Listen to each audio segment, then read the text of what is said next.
Waktu berjalan terus, jangan sampai baru sadar saat pintu tertutup. Manfaatkan setiap detik sebelum kesempatan tak bisa kembali.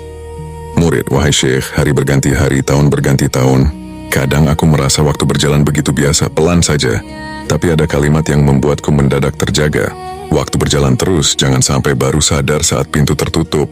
Benarkah waktu itu berjalan tak bisa ditahan sedikit pun? Dan apa maksud pintu tertutup itu?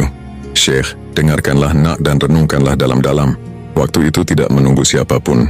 Ia mengalir deras tanpa jeda, bagaikan air yang meluncur jatuh dari tebing tinggi. Sekali lewat, ia takkan pernah bisa diputar kembali. Setiap hembusan napas yang berlalu adalah potongan dari umurmu yang makin menyusut, makin mendekatkanmu ke ujung perjalanan. Dan pintu yang dimaksud itu adalah pintu kesempatan, pintu tobat, pintu rahmat, dan pintu kehidupan. Pintu itu terbuka lebar selama ruh masih bersemayam di badan, selama nyawa belum sampai di kerongkongan. Tapi ketahuilah, pintu itu tak akan selalu terbuka. Ada satu saat yang ditetapkan Allah, saat malaikat maut datang tanpa diundang. Itulah saat pintu itu tertutup rapat, terkunci selamanya, tak ada cara lagi untuk membukanya kembali. Murid, jadi bahaya yang paling besar itu bukan saat kita belum berubah, tapi saat kita terlena dan baru mau sadar saat pintu sudah tertutup. Syekh, benar sekali nak. Itulah penyesalan yang paling pahit, yang tak ada obatnya selain tangisan penyesalan yang sia-sia. Banyak orang berkata, nanti saja aku berubah, nanti saja aku bertaubat, nanti saja aku mendekat. Mereka mengira pintu itu akan menanti kemauan mereka. Padahal waktu terus mencatat langkah kaki mereka menjauh, tanpa mereka sadari bahwa langkah itu makin menjauhkan mereka dari pintu keselamatan.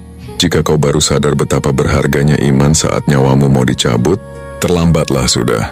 Jika kau baru rindu beribadah saat mata tak lagi sanggup melihat, terlewatlah sudah.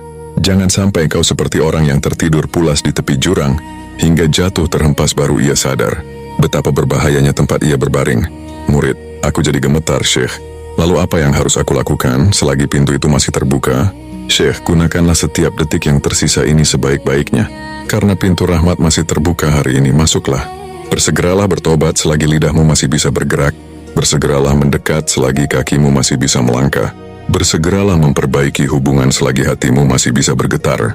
Ingatlah, kemenangan terbesar bukanlah yang hidup paling lama, tapi yang paling cermat memanfaatkan waktu sebelum pintu tertutup selamanya. Murid, terima kasih Syekh. Kalimat ini menusuk namun menyadarkan. Aku paham sekarang, waktu terus berlari tak bisa ditahan. Kesempatan tidak datang dua kali. Aku tidak mau baru menangis dan sadar saat pintu rahmat sudah tertutup rapat. Mulai detik ini, aku bertekad menjadikan setiap waktu sebagai bekal pulang kepadanya.